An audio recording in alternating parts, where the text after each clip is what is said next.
I've got a technique for you here to add a textured type of a feel to an image. We're going to start off on a t-shirt here, but in a minute we're going to jump over and we'll show how you can do the same thing onto a photograph as well.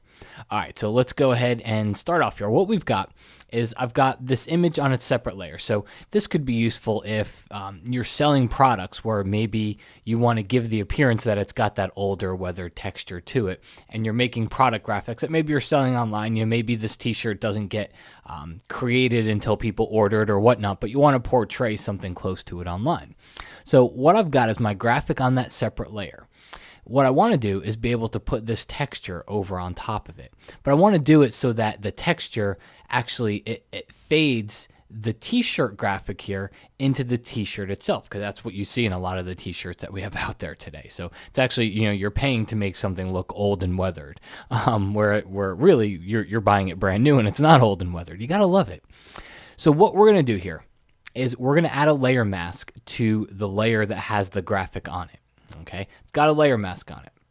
We're going to go ahead and turn on our texture layer here. Now, this texture could be anything. If you go on to iStockPhoto.com or Fotolia.com, just do a search for texture. You'll find a million different versions on there. And you can buy them for $3 or $5. You could go out and you could take a picture of the ground. Okay, and then just come up here, just go to Image Adjustments and go down to Desaturate, turn it to black and white. All right, and you'll get a texture here. So this was of a wooden fence. So there's a lot of different ways that you can create these textures. Once you have that texture, what you're going to do is go to that layer, select all, and copy. Okay, then hide the layer, go to the layer mask, and hold down your Option or Alt key and click on that layer mask. Because what it does is it puts the layer mask into the mode where now all you're seeing is a mask. Notice we have this layer selected, but I don't see the t-shirt graphic anymore. All I'm seeing is the white layer mask. So now if I paste my graphic in, watch what happens. You'll see it appears here on the layer mask. So that's how you get something into a layer mask, like this texture. Now when I turn the layer back on, watch what happens. Let's zoom in and take a look here. See that? So now, anywhere that this texture was black, I'm going to Option or Alt click once again on here. Anywhere that this texture is black, it's going to show through the layer, because that's what a layer mask does. It's going to show through the layer and show me the t-shirt graphic that was underneath. Again, that's before. All right. And you can see the difference here. So all you have to do is Option or Alt click on this layer mask and then paste whatever graphic you have into that layer mask. And wherever that graphic is black, it's pretty simple. Wherever it's black, it's going to poke through the layer that's got the graphic on top of it, and it's going to show the layer that's right below it, which in this case is the brown t-shirt. And then all you got to do is just remember that keyboard shortcut. Option or Alt click turns the layer mask. It doesn't activate it. It just turns it into the view mode, where now all you see is the layer mask, and then Option or Alt click again gets you right back to the way that you're used to seeing your masks.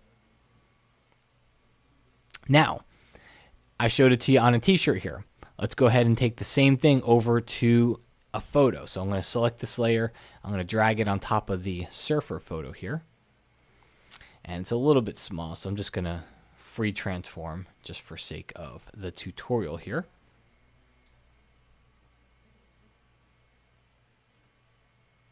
All right, hit enter or return. And in this example, we actually don't even need the mask. In this example, we have blend modes, because if you look, normal doesn't change anything. We just see white and black. But if you come down here, multiply will drop out white and screen will drop out black. So we can use these to our benefit here. So if I change it to multiply, watch what happens. We drop out all the white. Now we have all of this black inside of here. If I go down here to screen, it drops out all the black. It keeps all the white. If I come down here to overlay, it kind of intensifies everything. Same thing with soft light. But you can experiment with this even more, because watch what happens. If you go to this, have it set back to normal. If you press Command I on the Mac or Control I on the PC, watch what happens. It inverts it. So it takes what was white, turns it to black, takes what was black, turns it over to white. So now I get a different look. If I change it to multiply, I just drop out all the white, which isn't a lot in this case. But if I change it to screen, now I have a white texture instead of a black texture. If I change it to overlay, I get a whole different look from it. So there's a lot of different things and a lot of different looks that you can get from just having one texture image. Again, you could take a picture of the ground, a fence, a brick wall, whatever it is, and just by having that texture as a layer, you can do a lot of things with it when it comes to using it as a layer mask in the example that we saw here, or just putting it right on top of the photo, adjusting a few different blend modes.